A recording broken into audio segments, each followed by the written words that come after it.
more people are going to be coming in just a second, but thank you all. I'm doing a live weather here at the same time, so we wanted to kind of have everybody in the background. We wanted to show, obviously, all these faces and all the hard work that we put in. So thank you all for coming here. It is always a lot of work, a lot of sweat, and some of that goes back months. And I know Jody, who I'm going to introduce in just a second, knows all about that and how much goes into it, along with some of the other volunteers that are on a more permanent basis or working here at Engage and Change. But for you guys that have just come out today and maybe have been here, I see a lot of familiar faces from past years. Thank you again from the bottom of my heart, and I know as a city, Torontonians really appreciate this as well, and all the hard work that most of us don't even know what goes on and what needs to be done. And we're going to talk a little bit more about the need this year in particular coming up in just a sec. Now I know she doesn't really need an introduction, but I'll introduce her anyways. Jody, you want to come up here? Engage and Change. I've been doing this now for about 15 years. Project Water is on year 23, 24. This is the 24th year. So let's just start with a big round of applause for that. And I know Jody will tell you that it's not something that she should be proud of it, but it's not an initiative that we want to be doing all the time. So this is something that, of course, the need is great this year, and I'll let Jody explain more. Thank you for the Nothing like having a weatherman part of your crew, right? You always promise us a beautiful day. So for all of you here, thank you. Show of hands, how many people have been here before? Yeah. We're so proud that you keep coming back year after year. And first, before we start everything, today's a really special day, and I'd like to do a land acknowledgement. So Engage and Change would like to recognize that today is National Indigenous Peoples Day. And we acknowledge that many Indigenous nations have long-standing relationships with the territories upon which we now stand and work. We acknowledge our presence on the area originally known as the Toronto and has been caretaken by the Anishinaabe Nation, the Haudenosaunee Confederacy, and the Huron-Wendat. It is now home to many First Nation, Inuit, and Métis communities, including the current treaty holders, the Mississaugas of the First Credit Nation. So today, I want to thank everybody here. Firstly, my heart goes out to CIBC, Carmela. CIBC have been champions ever since I told my bank, where are you? And they came to the table and you haven't left us. And we're very proud to have you all here working really hard every year. Thank you. Nancy, Scotiabank, another champion team. Nancy and Scotiabank have been on here again. The red t-shirt crews have been here for a very, very long time. And now another wonderful sponsor, Perimeter. Perimeter, you've been coming back now how many years, Stuart? 5 years about? 5 years or so, awesome team, and like to see more of you. So these are our big teams that are here, but there's someone really important we have to thank, and that's Blue Triton Waters. And Chrystal, how could we do this without you guys? Blue Triton used to be formerly Nestle. They've been involved for 24 years since inception. And today we're going to be putting out just under 500,000 bottles of water. It's massive. And amazing, we're also building these incredible kits, which Meridian Credit Union has been building kits all year, hygiene kits that are being put into. So the agencies aren't just getting water, they're getting Project Water survival kits, right? Another huge partner, Toronto Police Services and Traffic. They're kind of busy loading up. But without them, we couldn't do a lot of things. And a lot of times they're the first people on board when someone is homeless. And we're going to bring to you in a second. And Home Depot. Where's my perfect?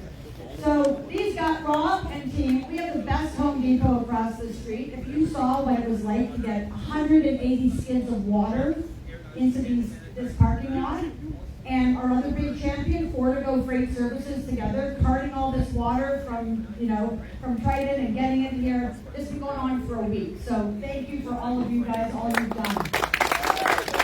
And I'm going to give special thank you to my volunteer board, Rhonda, Sonia, Lori, Ed is not here, and Michelle.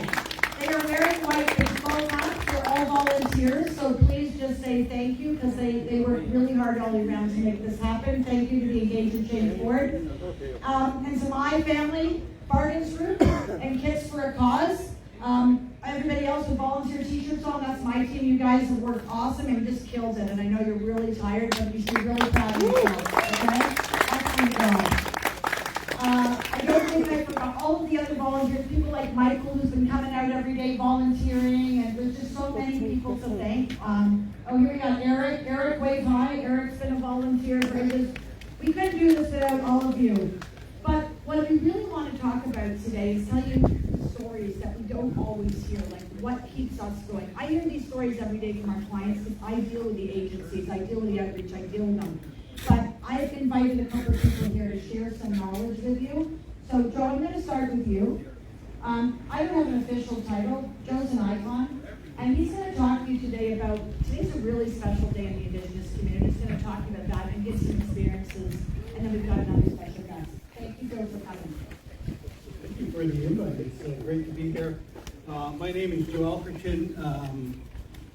My father is Chippewa of the Thames, and my mother is Ojibwe from Christian Island, so I take my nationality from my father. And my parents were both, like many, products of the residential school.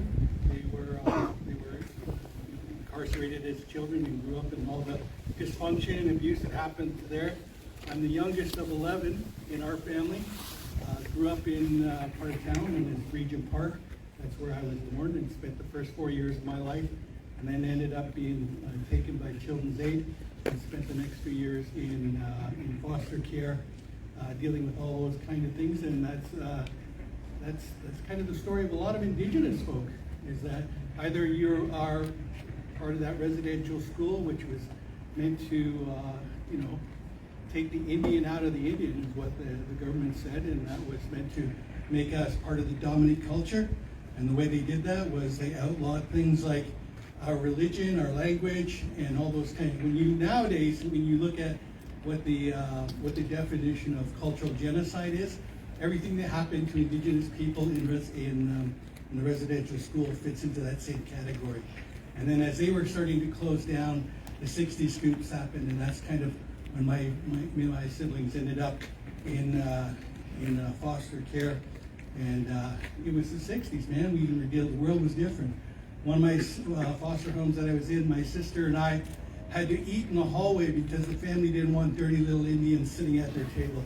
And that was just part of the norm at the time, and people just accepted it. And I think that kind of formed who I was. So we've come a long way to now we're celebrating National Indigenous Day and reflecting on those. And as you kind of hear about these things being happen again and again, and the unveiling or finding of kids who were unmarked graves in residential schools, and even the process of the Truth and Reconciliation Commission, the murdered missing women, like this, the stories just go on and on. But my story is not that different than so many of my other Indigenous friends and family, and that is there's a high percentage of Indigenous folk who were involved in streets, in street culture, street life, because of that kind of generational trauma transference. They weren't able to break that cycle. In 1982, my sister, who was just a couple of years older than me, she died on the streets of Toronto. And I think about that a lot because she was probably one of those folk who you probably passed on the street and just looked and said, oh, another drunken Indian. And that was kind of her life. But the reality was she was broken and she was in pain, and she tried to medicate herself kind of through that. And I think that she passed away kind of as a broken person, never ever kind of reaching that point of healing. She would have loved to have seen a day like today when we could celebrate who we are with pride and honor. And then I think there's a group here called Thunder Women. I think my sister would have loved them because they're just Indigenous women who were caring for other Indigenous women. So, sorry. That's today is a special day, and we need to keep it sacred, and we need to not let it become something that we just pass over. And that when we talk about land acknowledgements like we just did now, that they just don't become rote things that we just say and have no deep meaning to. These are significant things to us as Indigenous people. And I think that they tell other Canadians that we were here and we are part of this fabric. We haven't gone away. There's resilience kind of in our people. We're still here and we're still growing and we're becoming stronger. Thank you.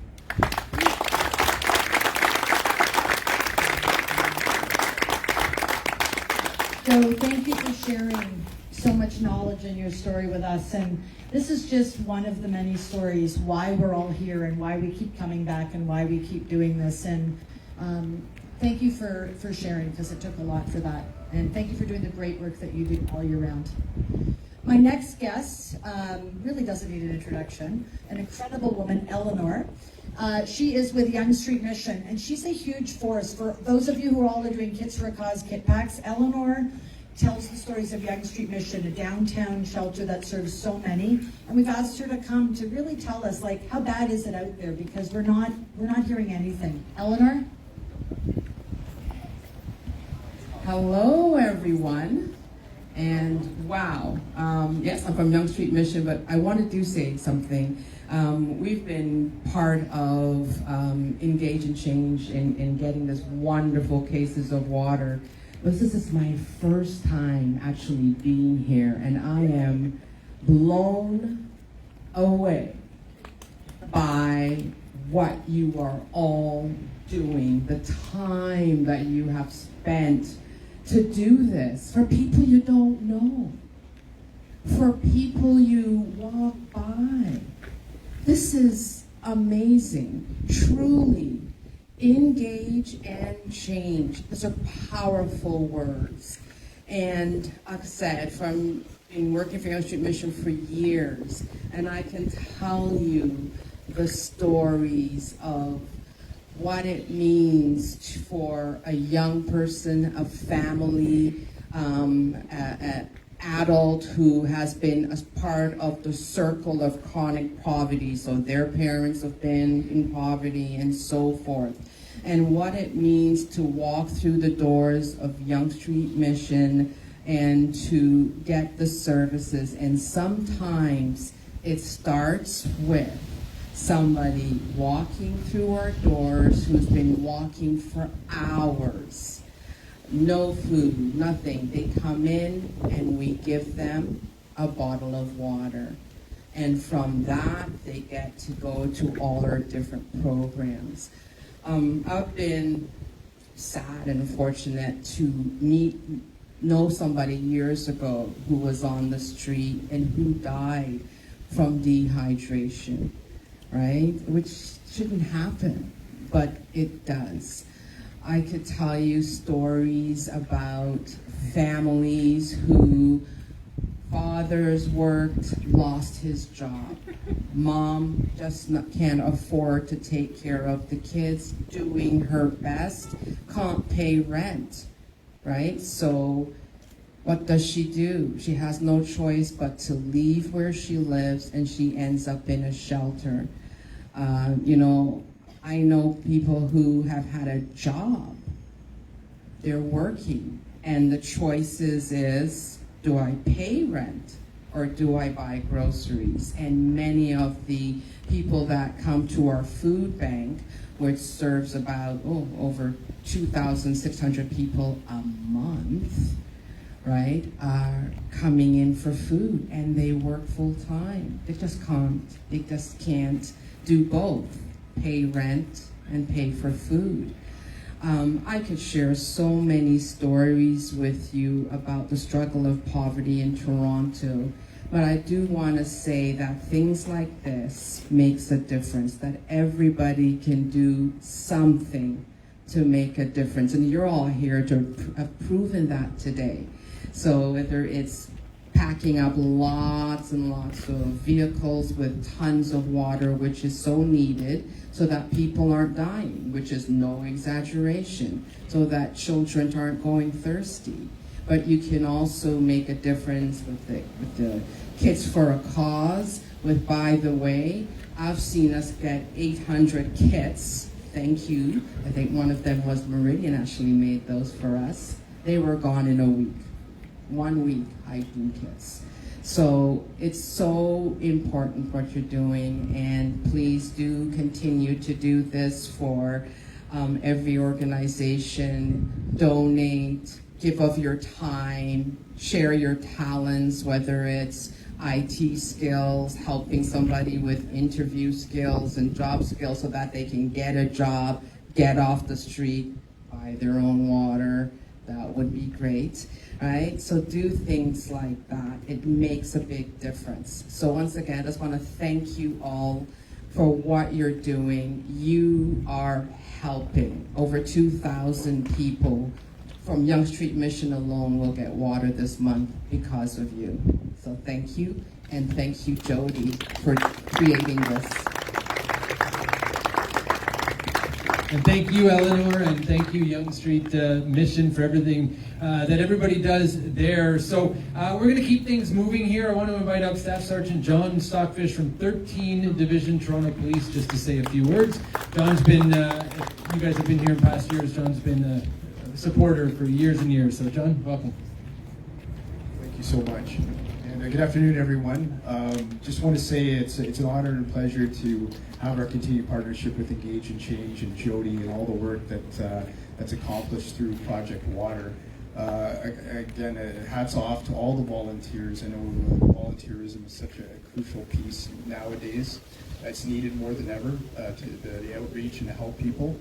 And I know for my 28 years on the job, like we've seen the increase in broken souls and the people that are going through very difficult times. And when I hear the words from Joe, it's very inspirational, and it makes the work, the outreach work, even that much more satisfying that we can come and help and assist. And this is a great outreach aspect, and surprisingly just the basic necessities of life with having water, just your food, things that we take for granted day in and day out. And the people, we hear the stories, we've heard it, like things happen in people's lives, and a lot of pain and suffering out there. And but just giving the helping hand. I know for us, like building that rapport and that trust, from a police community engagement piece. I know simple things like bottled water or having a kid, or just some basic necessities of life really go a long way. So Jody, all the great work that you do, and it is truly an honor. Since 2000, we've I don't know how many millions of bottles. Probably it's creeping up to close to 3 million, I'm sure. But it does make a difference, and again, just very honored to be a part of it. So thank you. Thank you, Staff Sergeant. I'd like to invite up Chrystal, Adkins, Director of Sales, CG, and Regional Account at Blue Triton brand, just to say a couple of quick words. Chrystal. I should have gone first because my story is not half as interesting as what's been coming up here. But I just want to say thanks to Jody for inviting us. Giving back to the community is a very important part of our business, and we've been a part of Project Water now for 24 years, and we're very proud of that. The need for bottled water is, safe water, clean water, is essential for life. And the need for bottled water has really increased since the pandemic and really has not subsided. So for those people who can't get clean water, I'm very proud to be working for a company that's ready and willing to help in all kinds of situations: fires, floods, natural disasters, homeless. It makes me very proud to be a part of this company and proud to be a part of this event. Congratulations to Jody. I think a big thanks goes to her and her team. This is wonderful work that you guys do, and we need more people like you guys in this world. Thanks. Thanks a lot, Chrystal. Now, for a lot of your familiar faces that I've been seeing all morning, you probably know this in the back of your head, but I just want to quickly go over what is in some of these survival kits along with that bottle of water. It starts with a drawstring bag, and you add to that, you guys probably know this, exactly what order you add it in: one hygiene kit, an activity book, a reusable water bottle or travel mug. I know there are some improvements going on in the city to get more water fountains up and running, but if you have that reusable water bottle, that helps. A bottle of water, sunscreen, hand sanitizer, a baseball cap to protect you from the UV rays, a deck of playing cards, a pen, a notepad, a pair of sunglasses, and a snack as well, which can also go a long way. So once they're filled, you cinch them, you get them, those blue bags, into the different trucks and vans and out to the agencies. And we all know that they quickly make their way onto the street. So before we wrap things up, we have a couple of awards, and Jody's going to help do this right now. We'd like to call up from Home Depot, the team from Home Depot. All right. You guys have been involved for 23 years. It's a good thing to be my neighbor, huh? Yeah.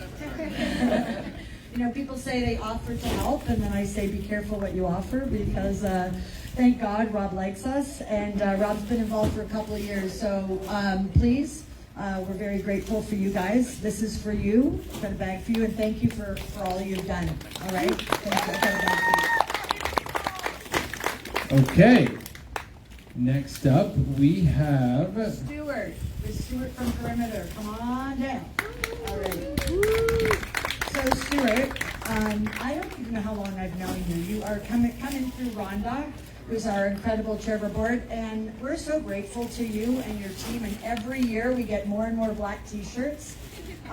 You have got an incredible culture at your company, and you're fearless for helping the homeless. So thank you for all of us for all you do. And this is just a little appreciation, okay? And we're grateful for you. Thank you. Thanks a lot, Stuart, from Perimeter. Last but not least. There you go, Stuart. Okay.